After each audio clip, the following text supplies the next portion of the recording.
তো ফ্রেন্ডস, বেগুনের নতুন একটা রেসিপি নিয়ে চলে এলাম আজকে তোমাদের সাথে শেয়ার করতে। সো হ্যালো এভরিওয়ান, রূপালী রান্নাঘরে সবাইকে স্বাগত জানিয়ে শুরু করছি আজকের রেসিপি পুর ভরা বেগুন। এটি গরম গরম ভাতের সাথে খেতে কিন্তু অসাধারণ লাগবে। তো রেসিপিটি আমি কিভাবে তৈরি করলাম ভিডিওটি স্কিপ না করে দেখে নাও। ফ্রেন্ডস, পুর ভরা বেগুনের রেসিপি তৈরি করার জন্য দেখো, এখানে প্রথমে আমি একটা বেগুন এরকম চাক চাক করে কেটে নিয়েছি। মাঝখানটা একটু এরকমভাবে কেটে এক সাইড একটু জয়েন করে রেখেছি। এবার শিলনোড়ায় দিয়ে দিচ্ছি খানিকটা পরিমাণ সাদা তিল। তিল আমাদের স্বাস্থ্যের জন্য খুবই উপকারিতা। এবার দিয়ে দিচ্ছি সাদা সর্ষে,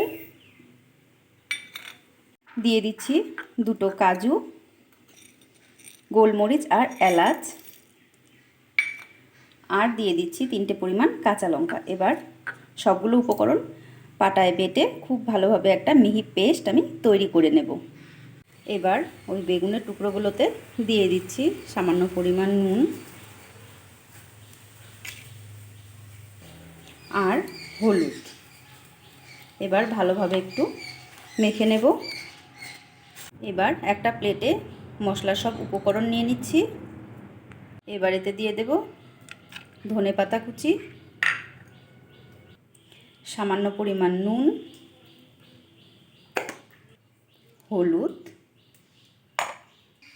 আর সর্ষের তেল।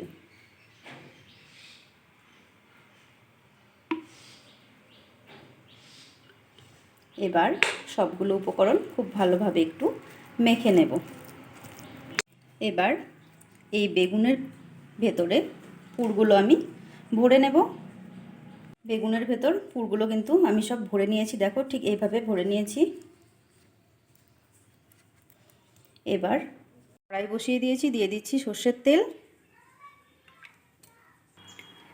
তেল গরম হয়ে গেছে। এবার দুটো দুটো করে বেগুন আমি ভেজে নেব।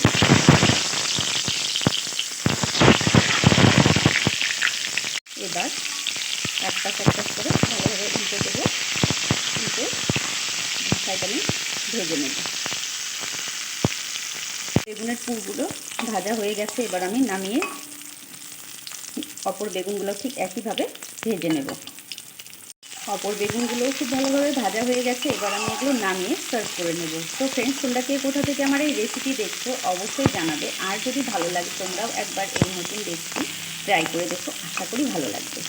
বেগুনের পুর ভরা রেসিপি তৈরি হয়ে গেছে, দেখো আমি সার্ভ করে নিয়েছি। তো রেসিপিটি তোমাদের কেমন লাগলো অবশ্যই জানাবে। আর যদি ভালো লাগে লাইক কমেন্ট শেয়ার করে অন্যদেরকেও দেখার সুযোগ করে দেবে। আর এরকম নিত্য নতুন রান্নার রেসিপি দেখতে চাইলে যারা ইউটিউব থেকে দেখছো তারা আমার চ্যানেলটিকে সাবস্ক্রাইব করে দিও। আর যারা ফেসবুক থেকে দেখছো প্রোফাইলটিকে ফলো করে পাশে থেকো। আজকের মতো এই পর্যন্তই। নেক্সট কোনো দিন অন্য কোনো রেসিপি নিয়ে তোমাদের সামনে হাজির হব। সবাই সুস্থ থেকো, ভালো থেকো। নমস্কার।